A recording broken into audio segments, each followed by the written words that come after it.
હોળી પર્વે ખજૂરના ભાવ વધ્યા, ધાણીના ભાવ યથાવત. વડોદરાના બજારમાં ઘરાકી મંદ. રંગોના પર્વ હોળી હવે ગણતરીના દિવસો બાકી છે, ત્યારે વડોદરા શહેરના બજારોમાં હાલ ગ્રાહકોને જોઈએ તેવી ભીડ જોવા મળી રહી નથી. ધાણી અને ખજૂર વેચતા વેપારીઓ શનિ રવિની રજામાં ઘરાકી વધે તેવી આશા રાખી રહ્યા છે, પરંતુ હાલમાં બજારમાં મર્યાદિત ખરીદી જોવા મળી રહી છે. વેપારીઓના જણાવ્યા મુજબ આ વર્ષે ભાવમાં કોઈ પણ મોટો ફેરફાર નોંધાયો નથી. હોળી પ્રજ્વલિત કર્યા બાદ પરંપરાગત રીતે ધાણી, ખજૂર અને ચણા હોમવામાં આવતા હોય છે. આ વસ્તુઓની ખાસ માંગ રહેતી હોય છે. શહેરના ચોખંડી વિસ્તારમાં ધાણી, ખજૂરના મોટા વેપારીઓએ જેઓના જણાવ્યા અનુસાર ધાણીના ભાવ યથાવત રહ્યા છે, જ્યારે ખજૂરના ભાવમાં માત્ર ₹5 થી 10 જેટલો વધારો થયો છે.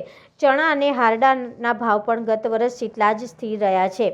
હાલ ગ્રાહકો બજારમાં આવી રહ્યા છે, પરંતુ મોટી માત્રામાં ખરીદી કરતા નથી, જેના કારણે દર વર્ષની સરખામણીએ ખરીદીમાં થોડો ઘટાડો નોંધાઈ રહ્યો છે.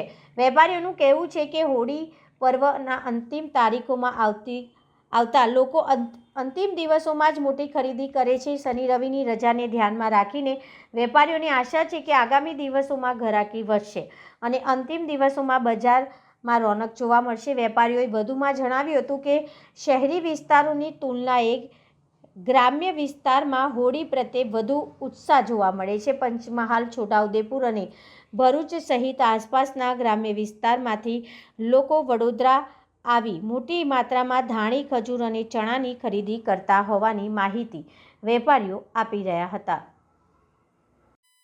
ધવલ ચુનારા. ધવલભાઈ, આ વખતે ઘરાકી કેવી છે હોળી નજીક છે?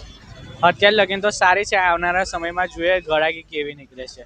અને ખજૂરના ભાવમાં એમાં આ વખતે વધારો થયો, ઘટાડો થયો? આ ફેરી ખજૂરના ભાવમાં વધારો છે. માલની અછત હોવાના કારણે ખજૂરના ભાવ હાઈ છે અત્યારે. અચ્છા, એની અસર તે પડી છે ગ્રાહકો પર?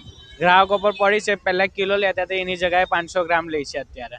હવે થોડાક જ દિવસ બાકી છે તો ઘરાકી નીકળી છે ખરી અત્યારે શનિ રવિમાં? અત્યારે શનિ રવિ છે એટલે ઘરાકીનો રિસ્પોન્સ અત્યારે સારો છે. આવનારા સમયમાં જોઈએ કેવો છે.